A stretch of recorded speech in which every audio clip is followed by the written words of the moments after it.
설린TV 구독자 여러분 안녕하셨습니까? 핫하고 이슈가 되는 사건을 콕 집어서 딱 떨어지게 설명해 드리는 설린연구소 김 소장입니다. 오늘은 소개해 드릴 사건이 있는데 그 사건을 설명해 드리기 전에 이 원칙을 여러분들이 한번 생각해 주셨으면 좋겠습니다. 무죄 추정의 원칙입니다. 수사에서부터 재판에서부터 이렇게까지 형이 확정되지 않은 피고인에 대해서는 무죄임을 전제로 모든 절차를 진행해야 된다는 것입니다. 저희 조선시대 때 외국도 마찬가지였어요. 한번 찍히면 끝이에요. 아무리 아니라고 해봤자 벗어나기가 힘든 게 형사 절차였습니다. 그래서 억울하게 처벌을 받는 사람들 너무나 많았고요. 그래서 형사 사건에서는 모든 피고인들은 유죄의 형이 확정되기 전에는 무죄다, 이를 전제로 심리를 해라는 것입니다.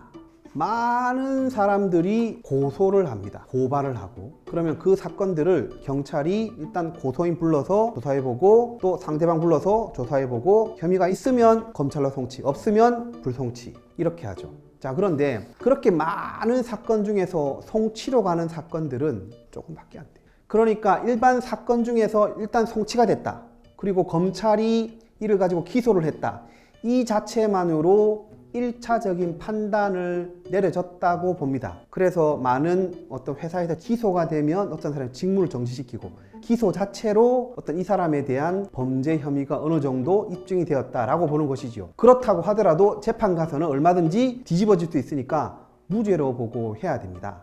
제가 하면서 참 답답하게 느껴졌던 것이 성범죄 사건입니다. 아직 사건이 진행 중이기 때문에 제가 깊이는 설명을 안 드리고 사안의 이해를 돕기 위해서 대학생들이 동아리에서 만났습니다. 동아리 활동을 하고 헤어지기 전에 두 사람이서 식사를 했습니다. 그리고 그 여성의 집에 갔고 노래도 듣고, 음악도 같이 듣고 영화도 같이 보고, 여러 가지 스킨십을 하다가 두 사람이 성관계를 자연스럽게 맺었습니다. 그런데 이 여성이 그 다음날 남자친구에게 죄책감에서 얘기를 했고, 남자친구는 112 신고를 해라 라고 했고, 112 신고를 해서 지금 이렇게 이르는 것입니다. 수사 과정에서도 치열하게 다퉜고요. 경찰도 생각이 아니라고 해도 왔다 갔다 했습니다. 그러다 결국 기소를 했고 지금 법정에 재판을 받게 되는 것입니다. 자, 그러면 변호인들이 제일 먼저 하는 것이 피해자에 대한 모든 진술의 증거를 부동해야 합니다. 그러면은 검사는 피해자를 법정으로 데리고 나와서 증언대에 세웁니다. 보통 같은 경우는 원래 법정에서 피고인이 자기의 무죄함을 밝히는 자리이기 때문에 자기의 권리가 침해되면 안 돼요. 그래서 피고인들도 증인이 뭐라고 하는지 직접 봐야 되고, 거기서 질문할 수 있고 물어볼 수 있어야 돼요. 그게 피고인의 권리입니다.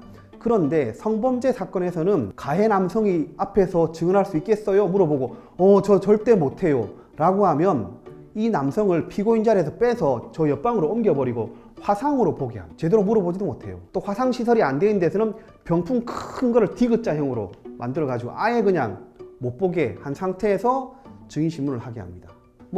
보통 이런 경우에 이렇게 막 그 전 상황에 대해서 쭉 얘기를 하면 쭉쭉쭉 질문에 대한 답변을 잘 하다가 그 성관계에서 강제성에 대해서 물어보기 시작하면 일단 여성분은 눈물을 흘립니다. 그러면은 우리가 잘못한 것 같아요. 일단 울음이 진정될 때까지 기다려야 돼요.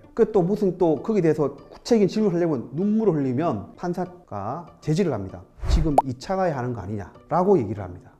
이게 지금 형사 사건에서, 성범죄 사건에서 실제 이루어지고 있는 증인신문의 형식입니다. 2차 가해라는 말을 쓴다는 것 자체가 정말 피고인을 무죄로 보지 않는다는 재판부의 심증을 드러내는 거거든요. 본인이 그렇게 생각하지 않는다고 하더라도 그렇게 말을 하는 순간 이 사람은 피해자가 되고 피고인이 이미 가해자가 돼버린 것입니다. 정말 형사 사건에서, 성범죄 사건에서 피고인이 범죄를 부인한다면 무죄 추정의 원칙은 지켜져야 됩니다. 그래서 신고한 여성은 피해자로 지칭되어서는 안 된다라는 것이 김 소장의 생각입니다. 자, 우리 설린TV 구독자 여러분들의 생각은 어떠신지요? 제가 재판을 마치고 조금 감정이 격해져서 오늘 조금 이렇게 말씀드렸는데요. 조금 불쾌하셨다면 이해해 주시기 바라고요. 설린 상담소의 김 소장이 준비한 내용은 오늘 여기까지입니다. 구독해 주신 여러분 진심으로 감사를 드립니다.